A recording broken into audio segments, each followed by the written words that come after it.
इनका मैं स्वागत कर रहा हूं। और क्यों आए अलग बताने की आवश्यकता नहीं है। बहुत दिनों से हम मिलना चाहते थे और बीच में मैंने जैसे कहा कि पूरे देश में से जो प्रमुख नेतागण हैं वो संपर्क करना चाहते हैं, कर भी रहे हैं। मेरी बात हो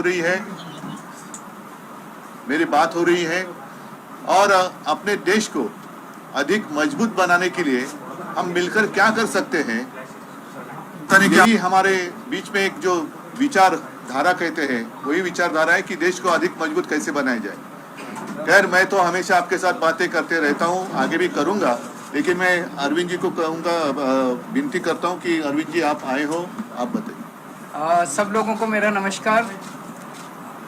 सबसे पहले मैं उद्धव जी का बहुत बहुत शुक्रिया अदा करता हूं कि आज उन्होंने मुझे, भगवंत मान साहब को, संजय सिंह को, राघव चड्ढा जी को, हम लोगों को अपने निवास स्थान पे चाय पे आमंत्रित किया और उनके साथ काफ़ी विषयों के ऊपर चर्चा हुई। उद्धव जी से मिलने का मेरा बहुत दिनों से मन था। खासकर कोरोना के दिनों में मुझे याद है कि जब कोरोना पीक पे था उस वक्त हम सब लोग एक दूसरे से सीख रहे थे और जिस तरह से उद्धव जी ने और उनकी सरकार ने बॉम्बे में और पूरे महाराष्ट्र में कोरोना को कंट्रोल किया वो बहुत काबिले तारीफ था। और मुझे ये कहने में बिल्कुल भी संकोच नहीं है कि हम दिल्ली के लोगों ने बॉम्बे से और महाराष्ट्र से बहुत कुछ सीखा। इनकी कई सारी प्रैक्टिसेस होती थी जो कि बहुत अच्छी थी, जिनको हम दिल्ली में अपनाते थे, दिल्ली में हम उसको लागू करते थे। बहुत दिनों से मेरी इच्छा थी इनसे व्यक्तिगत तौर पे मिलने की और आज मुझे व्यक्तिगत तौर पे इनसे मिलने का, पूरे परिवार, आदित्य जी से मिलने का, पूरे परिवार से मिलने का सौभाग्य प्राप्त हुआ।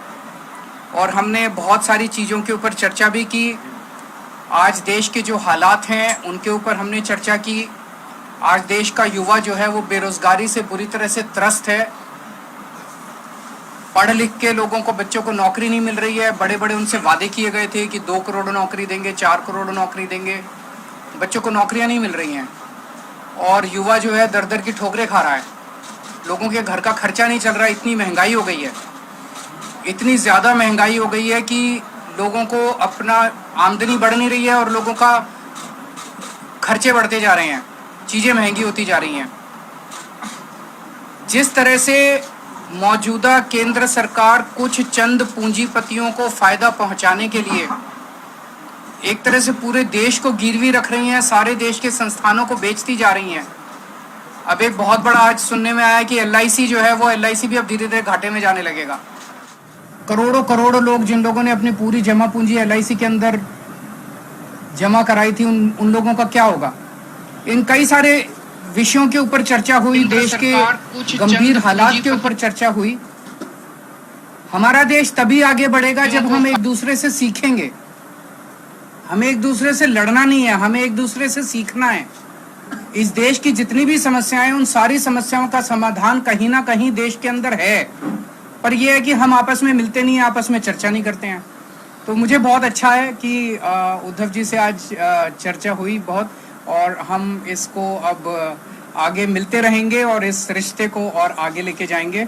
मैं मान साहब से निवेदन करूंगा वो भी 2 शब्द बोलें। आज उद्धव जी से मिलने का मौका मिला, पूरे परिवार में बैठने का मौका मिला। पंजाब और महाराष्ट्र का बहुत गहरा नाता है। आज़ादी के संग्राम में भगत सिंह पंजाब से थे तो राजगुरु पूना से थे, तो वो इकट्ठे देश के लिए, आज़ादी के लिए लड़ाई लड़ रहे थे। तो वीर सूरमाओं की भूमि है महाराष्ट्र, और पंजाब, महाराष्ट्र, बंगाल, चंद्रशेखर आजाद यूपी से, तो सब इकट्ठे होकर देश की आज़ादी के लिए लड़ रहे थे। उन्होंने ये नहीं कहा था कि उनको कदाचित ये चिंता नहीं थी कि आज़ादी आएगी या ना, उनको चिंता ये थी कि आज़ादी के बाद देश कौन से हाथों में जाएगा। तो इस देश की आज़ादी बहुत महंगी मिली है, वो भीख में नहीं मिली। बहुत बड़ी बड़ी कुर्बानियाँ हमारे जो पुरखे हैं, हमारे बुज़ुर्गों ने दी हैं। तो उस आज़ादी को कायम रखना भी हमारा फ़र्ज बनता है। वो तो अपनी कुर्बानियाँ देकर चले गए, हम उस आज़ादी को कायम रखने के लिए भी पंजाब हमेशा, हम बॉर्डर स्टेट हैं, हम हमारे जवान जो है सीना तान के खड़े हैं। तो देश कैसे आगे बढ़े, इस देश को दुनिया का नंबर 1 देश कैसे बनाया जाए, सोने की चिड़िया जो देश को कहा जाता था, उस चिड़िया के पंख किसने नोचे और उस चिड़िया का जो पूरा, मैं कहता हूँ एक एक पंख नोच कर कौन खा गया और कौन जो है वो इस देश में से लोग भाग रहे हैं, चाहे वो बड़े बड़े करोड़पतियों के नाम भी आ रहे हैं कि वो देश छोड़कर भाग रहे हैं। तो हमारा देश हर किस्म का मौसम है, हमारे पास मारूथल है, हमारे पास दरिया है, समुंदर है, कोल है, तेल है। बस सच्ची नीयत वाले लोग अगर इकट्ठे हो जाएं तो इस देश जैसा धरती पे कोई देश नहीं है।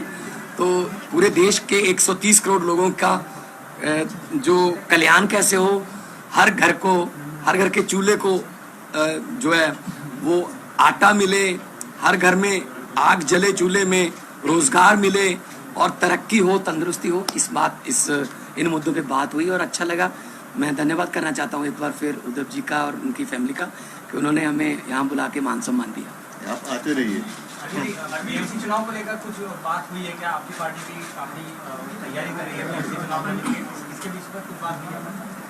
इस देश में एक पार्टी है जो 24 घंटे चुनाव की सोचती है। हम 24 घंटे चुनाव की नहीं सोचते, हम देश की सोचते हैं। हमारे सामने देश है, हमारे सामने इस देश के बेरोजगार युवा हैं, हमारे सामने किसान हैं, हमारे सामने वो गृहिणी है जिसका पति हर महीने पैसे ला के देता है और उसका खर्चा नहीं चल रहा। 20 तारीख के बाद उसको पता नहीं अगले 10 दिन कैसे बीतेंगे।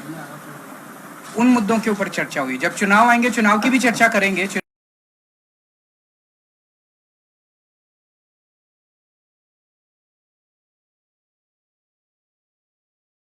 हम देश की सोचते हैं, हमारे सामने देश है, हमारे सामने इस देश के बेरोजगार युवा हैं, हमारे सामने किसान है, हमारे सामने वो गृहिणी है जिसका पति हर महीने पैसे ला के देता है और उसका खर्चा नहीं चल रहा।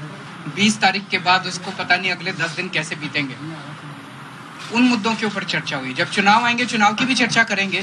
पार्टी हैं, हम चुनाव तो लड़ेंगे, उस टाइम चुनाव की भी चर्चा करेंगे, पर हम उस पार्टी की तरह 24 घंटे चुनाव की बात नहीं करते। पॉलिटिकल सिनेरियो महाराष्ट्र में चल रहा है, इसमें अप एंड डाउन हुआ है, उसको किस तरह से देखते? इसमें मैं एक ही चीज कहूंगा, अभी पिछले दिनों जो कुछ घटनाक्रम घटा,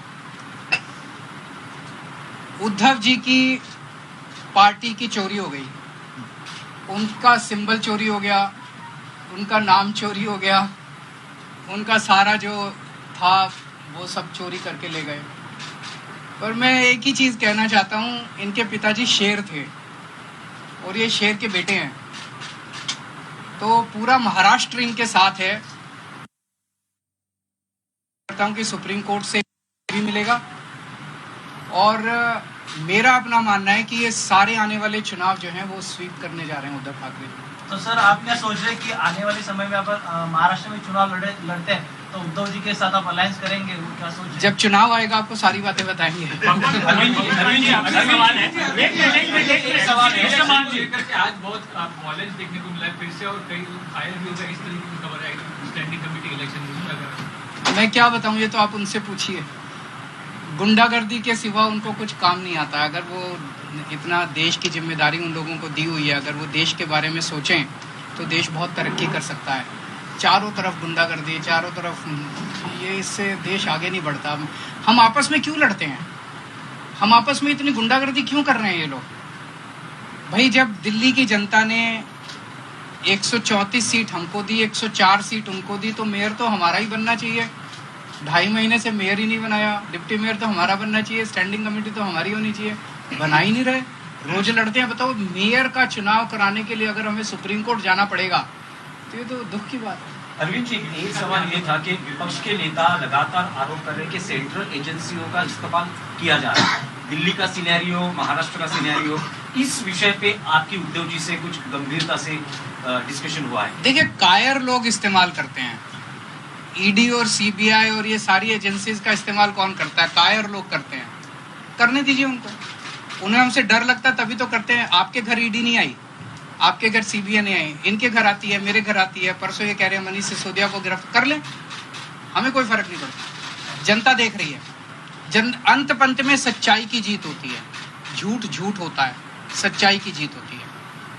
भगवत मान जी, आपसे सवाल है, जिस प्रकार से पंजाब में हिंसा हुई है, नाला पुलिस स्टेशन को जो है वो हाईजैक कर लिया गया, उसके बाद वहां पर पुलिस वालों को भी पीटा गया, एक एफआईआर ने रजिस्टर हुई है, क्या कुछ कहेंगे उसको? देखिए, आप लोगों के पास यहाँ गलत सूचनाएं हैं। लॉ एंड ऑर्डर पंजाब में कंट्रोल में है, पंजाब पुलिस सक्षम है, और पंजाब का जो सोशल बॉन्डिंग है उस पर गोलियां भी चली 10 साल, बम भी फूटे, लेकिन पंजाब का जो भाईचारा है आपस में, वो लोग मिलके रहना पसंद करते हैं। अमन शांति वाला हमारा स्टेट है, और बहुत बड़ी बड़ी इंडस्ट्रीज अब वहाँ पे इन्वेस्ट करने लगी है, क्योंकि पहले किसी खास फैमिली के साथ एमओयू होता था, अब पंजाब के 3 करोड़ लोगों के साथ जो है वो एमओयू हो रहा है।